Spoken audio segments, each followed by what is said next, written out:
Hey everyone, in a few hours I will be watching UFC 229 featuring Conor McGregor and Khabib Nurmagomedov. So I'm really excited about that. Before watching it though, I wanted to get in a good workout. At the minute, I'm doing double unders, which is where the rope makes 2 rotations under your feet with each jump.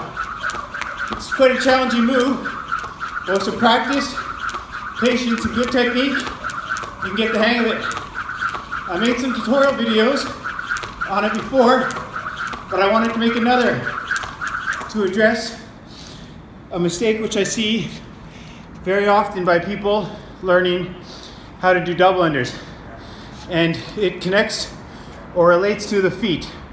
So in this double under tutorial video, I'm going to give some advice on proper foot technique when you're doing double unders. All right, let's get started.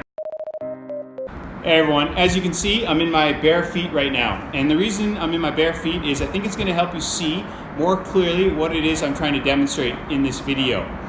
Recently I helped someone do 100 double unders in a row. This person was stuck at approximately 70, and being able to do 70 double unders in a row is an accomplishment in and of itself.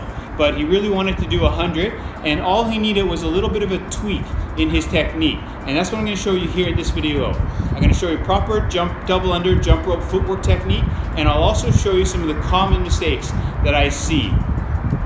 Alright, so I'll just begin by showing you what it looks like head on, and I'll also show you from a side view. And during this video, I will zoom in on my feet to show you proper technique as well as the common mistakes. All right, let's get started. So don't worry if the top of the rope is out of the picture right now. First thing that I just want you to notice is that my feet are close together. So I'm not jumping with my feet far apart like this. Doing this is quite tiring on your outer thigh. So I got my 2 feet together, and I'll just do some double unders.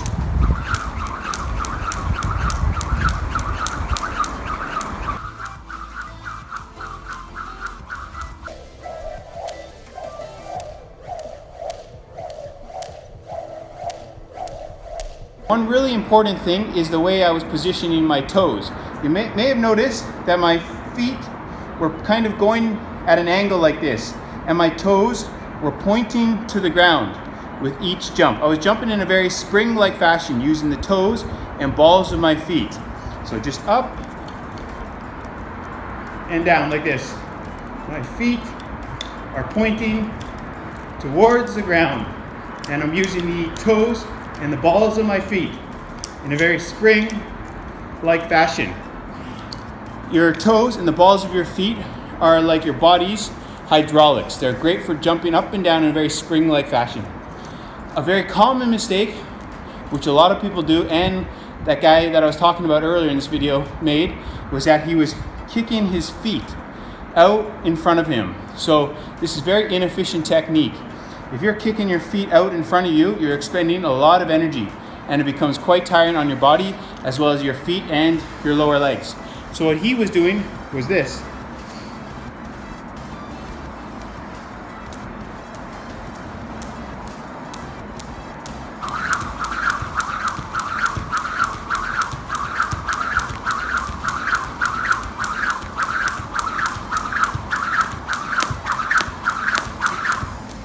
So that is very tiring. It would be very difficult to do 100 double unders or more in a row using that technique.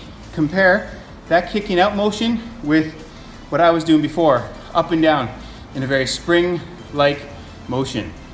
Another mistake which I often see is people spreading their legs apart as they land on the ground and bringing their feet together as they jump over the rope. So they spread them apart when they're coming down to the ground, bring them back together when they're jumping. This technique's okay, but it's just a little bit inefficient. It's really tiring on your outer thighs. What I mean by that is this.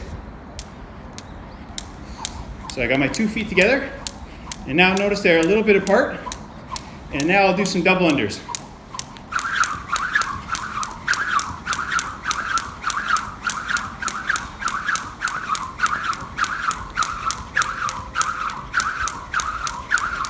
So that's okay, but it is a little bit more tiring than if you jump with your 2 feet closer together in just an up and down motion, as opposed to bringing your legs apart, together, apart, together. Another very common mistake that I see is bending one's knees far too much when jumping.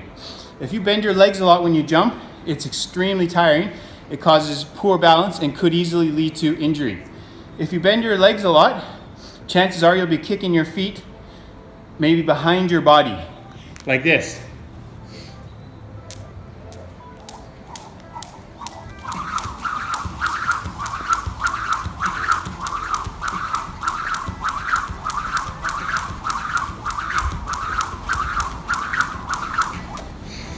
So you will be able to do double unders with that technique, but it's really tiring. It would be very difficult to do 100 double unders like that, and it could really easily lead to injury.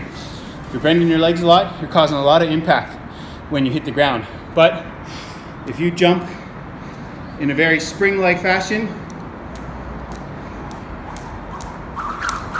the impact is very minimal.